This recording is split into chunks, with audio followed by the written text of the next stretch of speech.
घेऊयात कृषीविषयक महत्त्वाच्या बातम्यांचा झटपट आढावा। मराठवाड्यातील धरणांचा पाणीसाठा केवळ पिण्यासाठीच राखीव ठेवण्यात आलाय, तर 7 दिवसात पिकांचे पंचनामे होणार आहेत। या संदर्भात कृषी मंत्री धनंजय मुंडे यांनी शुक्रवारी छत्रपती संभाजीनगरमध्ये बैठक घेतली होती। सातारा जिल्ह्यातील माण, खटाव, कोरेगाव तसेच फलटण आणि दहिवडी या भागामध्ये अद्यापही पाऊस झालाच नाहीये। त्यामुळे या भागामध्ये आता दुष्काळ जाहीर करावा अशी मागणी केली जाते। या संदर्भात कोरेगाव तालुक्यातील शिवसेना आमदार महेश शिंदे यांच्या अध्यक्षतेखाली पाणी आणि चारा टंचाईबाबत आढावा बैठक झाली आहे। यावेळेस त्यांनी नागरिकांच्या समस्या जाणून घेत सूक्ष्म नियोजन करण्याचे आदेश दिलेत। द्राक्ष बागायतदार संघांच्या परिषदेत शरद पवार यांनी प्लास्टिक कव्हरसाठी 50% अनुदान देण्याची मागणी केली आहे। शेतकऱ्यांच्या कष्टामुळे राज्याची द्राक्ष शेती आता 4.5 लाख एकरांच्या पुढे गेली आहे। मात्र नैसर्गिक आपत्तीत द्राक्ष बागांचे अतोनात नुकसान होत असल्याचं त्यांनी म्हटलं आहे। अमरावतीत संत्रा उत्पादक शेतकरी अद्यापही पीक विमा परताव्याच्या प्रतीक्षेतच आहे। राज्य सरकारने विमा हप्ता न भरल्यानं आंबिया बहराच्या जिल्ह्यातील नुकसानग्रस्त 2524 संत्रा उत्पादकांना फळपीक विमा अजूनही मिळू शकला नाहीये। कोल्हापुरात कारखान्यांनी ऊस उत्पादक शेतकऱ्यांना 400 रुपये प्रति टन जादा द्या, अन्यथा कारखान्यांची धुराडी पेटू देणार नाही असा इशाराच माजी खासदार राजू शेट्टी यांनी दिलाय। या मागणीसाठी 13 सप्टेंबरला साखर उपसंचालक कार्यालयावरती मोर्चा काढण्यात येणार असल्याची माहिती देखील यावेळेस शेट्टींनी दिली आहे। मराठवाड्यातील बहुतांश भागांमध्ये पावसानं दडी मारल्यानं पिकं आता संकटात सापडली आहेत। सर्वत्रच दुष्काळ सदृश परिस्थिती निर्माण झाली आहे। त्यामुळे मराठवाड्यातील सर्वच तालुक्यांचा आपत्कालीन आराखडा तयार करण्याचे आदेश कृषी मंत्री धनंजय मुंडे यांनी दिले आहेत। तसेच येत्या 8 दिवसात आराखडा सादर करण्याचे आदेश देखील मुंडेंनी दिलेत। दुष्काळ जाहीर करण्याच्या मागणीसाठी मनसैनिकांनी पाण्याच्या टाकीवर चढून शोले स्टाईल आंदोलन केलंय। बीड जिल्ह्यात कोरडा दुष्काळ जाहीर करून पीक विम्याची रक्कम शेतकऱ्यांना अदा केली जावी या प्रमुख मागणीसाठी मनसेचे जिल्हाध्यक्ष कैलास दरेकर यांच्या माध्यमातून हे आंदोलन करण्यात आलंय। तर गोंदियामध्ये गुणवत्ता निरीक्षक आणि भरारी पथकामार्फत कृषी केंद्रांची पाहणी करण्यात आली आहे। 43 कृषी केंद्रांमध्ये त्रुटी आढळल्यानं कायद्यानुसार कारवाई करण्यात आली आहे। तर बोगस बियाणं, खतं यांचं उत्पादन आणि विक्री करणाऱ्यांविरोधात अजामीनपत्र गुन्हा देखील दाखल करण्याची तरतूद करणारा कायदा करण्याचा निर्णय राज्य सरकारनं घेतला आणि त्यानंतर 43 केंद्रांवरती अनियमितता आढळून आल्यानं आता ही कार्यवाही करण्यात आली आहे। गोंदिया जिल्ह्यात रब्बी हंगामातील शेकडो शेतकऱ्यांचे चुकारे थकल्यानं आता शेतकरी आर्थिक अडचणीत सापडले आहेत। 4 महिन्यांपासून जिल्हा पणन कार्यालयाच्या वतीनं शेतकऱ्यांना आश्वासन देण्यात येत आहे, मात्र शेतकऱ्यांचे चुकारे अजूनही झालेच नाहीयेत। त्यामुळे अखेर संतप्त शेतकऱ्यांनी अपक्ष आमदार विनोद अग्रवाल यांच्या घरासमोर ठिय्या मांडल्याचं पाहायला मिळालं। अनेक दिवसांच्या प्रतीक्षेनंतर अखेर सोलापुरात पाऊस झालाय। गेल्या अनेक दिवसांपासून सोलापुरात पावसानं दडी मारली होती, मात्र सोलापूर शहरासह ग्रामीण भागात मुसळधार पाऊस झालाय। त्यामुळे आता शेतकऱ्यांना दिलासा मिळालाय। अरबी समुद्रातून येणाऱ्या पश्चिमी वाऱ्याची गती वाढल्यानं कोकणासह राज्यातील बहुतांश भागांमध्ये पाऊस पडण्याची शक्यता वर्तवली जाते। दरम्यान हवामान खात्याकडून हा अंदाज वर्तवण्यात आलाय।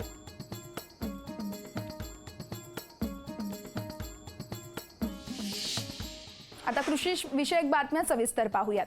लातूर जिल्ह्यात गेल्या 1 महिन्यापासून पावसानं दडी मारल्यानं आता शेतकऱ्यांसमोर मोठं संकट उभं राहिलंय। जिल्ह्यात पावसानं पाठ फिरवल्यानं पशुपालक शेतकरी धास्तावला आहे। दरम्यान पशुधन जगवायचं कसं म्हणून बाजारात आता जनावरे विक्रीसाठी शेतकऱ्यांची गर्दी होतीये। जिल्ह्यात पाण्याचा प्रश्न निर्माण होत असल्यानं चारा छावण्या उभारणीची मागणी शेतकऱ्यांकडून केली जाते। मी आज लातूरच्या म्हैस जनावरच्या बाजारात आलो आहे। तर बाजार एकदम पूर्ण काळाभोर बाजार, एवढे जनावर आणले ते शेतकऱ्यांनी पशुपालकांनी, तरी त्याला कवडी मोल किंमत आहे। आणि पाण्याचा आज 1-1.5 महिना जवळपास तेव्हापासून पाणी नाही आपल्याकडे। आज साधी वैरणची पेंडी जर घ्यायची म्हणजे काही मुठीचे जर 30 ते 40 रुपयाच्या कमीत कमी पेंडी नाही आहे। आणि पाण्याची सुद्धा सोय नाही। खेड्यापाड्याचं काही इतकी अडचण आहे की सगळं खेड्यासुद्धा विकत घ्यायची पाळी आली अशी परिस्थिती पाण्याची। शेतीला तर प्रश्न नाही पाण्याचा। लातूर बाजारामध्ये येथे बाजार भरत असतो शनिवारचा। तर ह्या भागामध्ये शेतकरी वर्ग मोठ्या प्रमाणामध्ये आपले जनावरं गुरं सगळे घेऊन येत असतो. तर बाजार हा प्रत्येक वेळी चांगल्या स्वरूपात असतो, परंतु मागच्या एक महिन्यापासून पावसानं दडी दिल्यामुळं बाजारामध्ये म्हणजे शेतकऱ्यांकडे एकतरी पुरेसा चारा नाही, शेतकऱ्यांकडे पाण्याची सध्या उपलब्धता नाही, त्यामुळं शेतकरी खूप अडचणीत आलेला आहे. तरी शेतकऱ्याला सरकारने जनावरं जगण्यासाठी पाण्याची सुविधा असेल, बाकी इतर चारा छावणी असेल, त्या माध्यमातून सरकारने शेतकऱ्यांची मदत करावी ही आमची प्रामाणिक इच्छा आहे. आता सध्या जनावराला चारा नाही, हाय ती चारा वाळून गेले, बंधारे वाळले, सगळं सोयाबीनसुद्धा वाळलेलं आहे. आता महिना 6 महिना झाला पाऊस नाही, इथं काहीच नाही. त्यासाठी जनावरं घेऊन इथं लातूरच्या बाजारात आलो आहे. तरी इथं अर्ध्या किमतीवर जनावरं मागायला लागलेत. त्याची दखल काय ती शासनाने घ्यावी. पुण्या तलावात पाऊस नाही, चारा नाही. मी अहमदपूर तालुक्यातला गुंडेराव भागवतराव गवळे, राहणार ब्रह्मपुरी बोडका. इथून आज लातूरच्या बाजाराला म्हशी विकायला आलेलो आहे. तर म्हैस माझी 1,60,000ला मागाली. चारा पाणी पाऊस नसल्यामुळे सगळे पिकं वाळून गेलेत. तरी शासनाने याची दखल घ्यावी, आमचा लातूर जिल्हा दुष्काळग्रस्त करावा. पाऊस 1.5 महिना झाला नसल्यामुळं या ठिकाणी पशुपालकांमध्ये आता चिंतेचं वातावरण या ठिकाणी पसरलेलं आहे. जनावरांच्या पिण्याचा पाण्याचा प्रश्न असेल किंवा सध्या चाऱ्याचा प्रश्न जो आहे तो शेतकऱ्यांसमोर मोठ्या प्रमाणामध्ये आवासून या ठिकाणी उभा राहिलेला आहे. त्यामुळं लातूर जिल्ह्यातला जो शेतकरी आहे तो आता कुठेतरी हवालदिवाल झाल्याचं आपल्याला पाहायला मिळतं आणि जनावरं घेऊन आपली ओढ जी आहे ती सध्या इथल्या शेतकऱ्यांची बाजाराकडे आहे. या बाजारामध्ये जर पाहायला गेलं तर जनावरांचे जे किंमत जी आहे ते किमान 30 ते 40% या ठिकाणी घसरलेली आपल्याला पाहायला मिळते. त्यामुळं आता सध्या लातूर जिल्ह्यामध्ये पाऊस नसल्यामुळं पिकंही वाळून जात आहेत. बंधाऱ्यावरचा चारासुद्धा पूर्णपणे या ठिकाणी वाळून गेलेला आहे. त्यामुळं आता आम्ही जनावरं जगवायची कशी असा प्रश्न आता सध्या लातूर जिल्ह्यातल्या पशुपालकांसमोर आवासून उभा राहिलेला आहे. त्यामुळं या पशुपालकांकडून सरकारकडून एकच मागणी केली जाते की जनावरांसाठी चाऱ्याची व्यवस्था, पाण्याची व्यवस्था करावी, तसेच चारा छावण्या या ठिकाणी उभा राहाव्यात अशी मागणी सध्या लातूर जिल्ह्यातला शेतकरी पशुपालक करत आहे. सचिन अंकुलगे, लोकशाही मराठी, लातूर. पुण्यात 2 दिवसीय द्राक्ष परिषदेचं आयोजन करण्यात आलंय. महाराष्ट्र राज्य द्राक्ष बागायतदार या संघामार्फत या द्राक्ष परिषदे भरवण्यात आली आहे. यावेळेस शरद पवार यांनी देखील या परिषदेला हजेरी लावत कांदा अनुदानाप्रमाणेच द्राक्षाला देखील अनुदान दिलं गेलं पाहिजे असं म्हटलंय. तर कांद्याप्रमाणेच द्राक्षाला अनुदान दिलं पाहिजे असं देखील यावेळेस शरद पवार यांनी म्हटलंय. द्राक्षाची अतोनात नुकसान झाले आणि असं एखादं नुकसान झाल्याच्या नंतर त्या उत्पादकाला पुन्हा उभं राहणं हे सहजासहजी शक्य होत नाही. आणि या सत्तेतून बाहेर करायचं असेल तर त्याचा उल्लेख या ठिकाणी आम्ही केला गेला. तर प्लास्टिकचा आच्छादन, तर प्लास्टिकचा आच्छादन देण्याच्यासाठी राज्य सरकारने कमीत कमी 50% तरी त्याच्यावर अनुदान देण्याच्या संबंधीचा धोरणात्मक निर्णय हा सरकारने घेण्याची. गिरीश महाजनांनी कांदा उत्पादक शेतकऱ्यांसाठी समस्या सोडवण्यासाठी नाशिक दौरा केला. दरम्यान शेतकऱ्यांपेक्षा ग्राहक मतदारांची संख्या ही मोठी असल्याचं त्यांनी सांगितलं. दरम्यान खरी चिंता ग्राहकांची असल्याचं एक प्रकारे त्यांनी सूचितच केलंय. तर दुसरीकडे कांदा निर्यात शुल्क कमी होणार नसल्याचं देखील यावेळेस गिरीश महाजन यांनी सांगितलंय.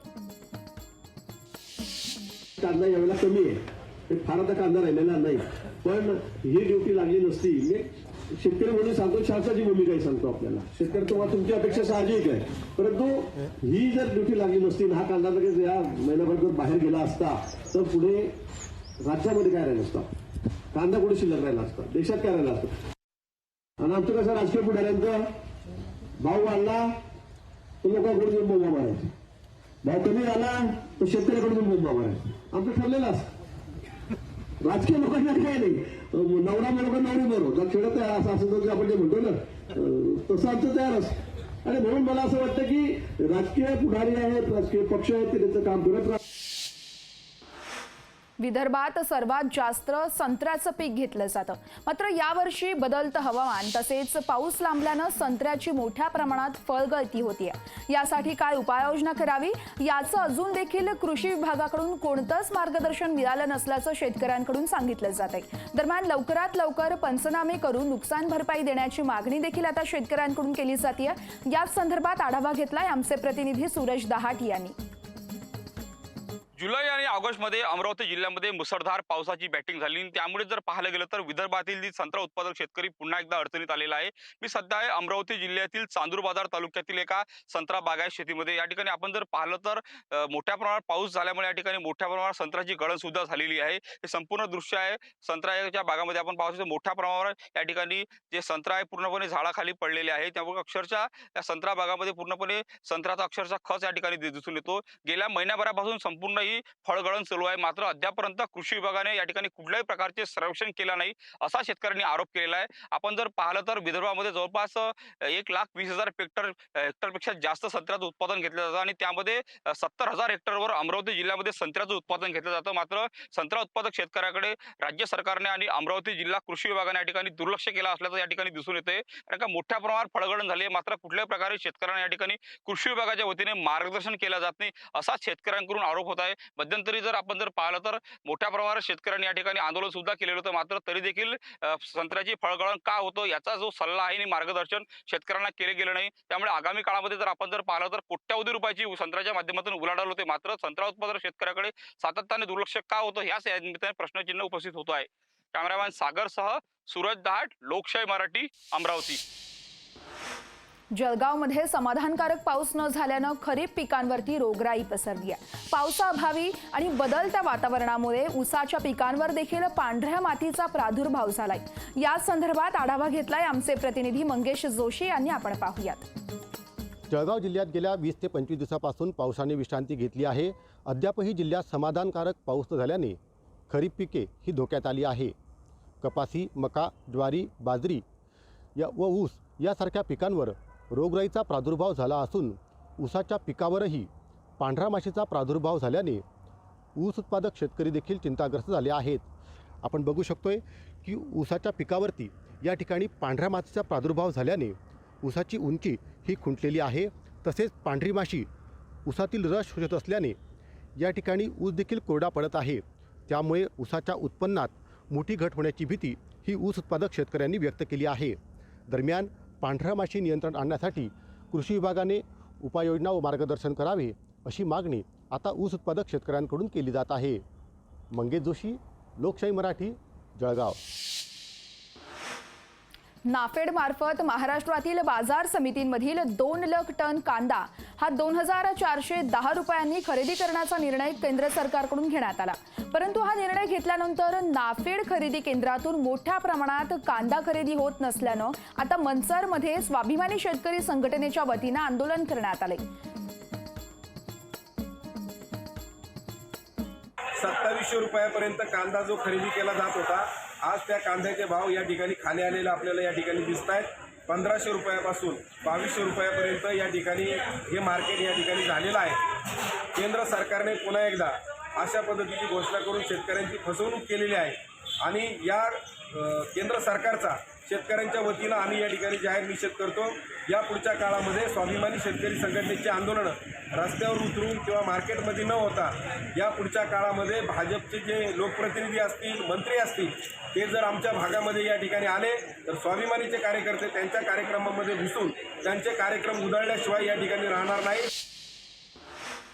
तर तिकडे अकोला जिल्ह्यात कपाशीवरती बोंडअळीचा प्रादुर्भाव झालाय.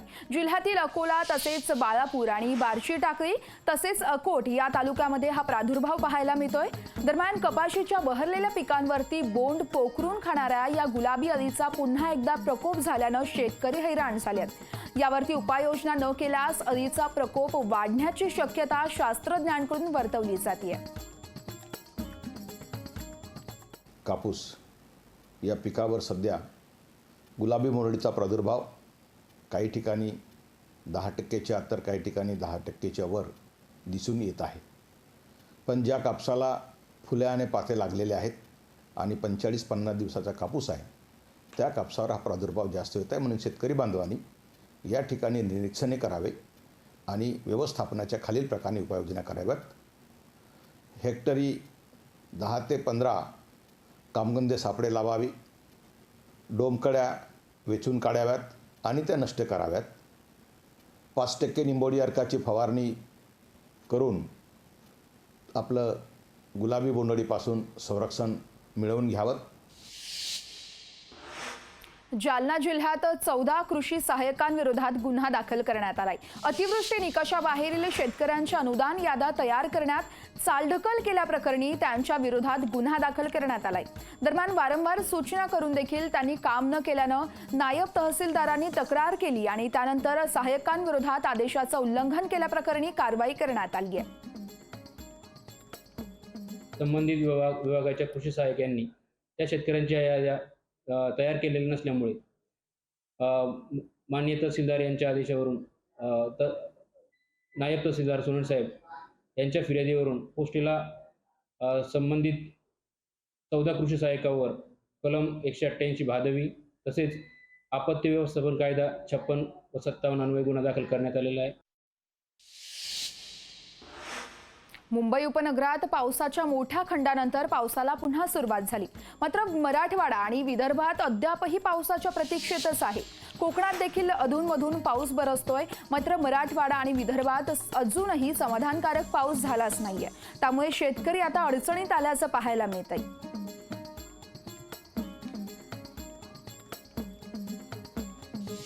सातारा जिल्ह्यातील माण तालुका हा तसा दुष्काळी भाग म्हणून ओळखला जातो. इथे बागायती शेती करणं म्हणजे मोठं आव्हानच.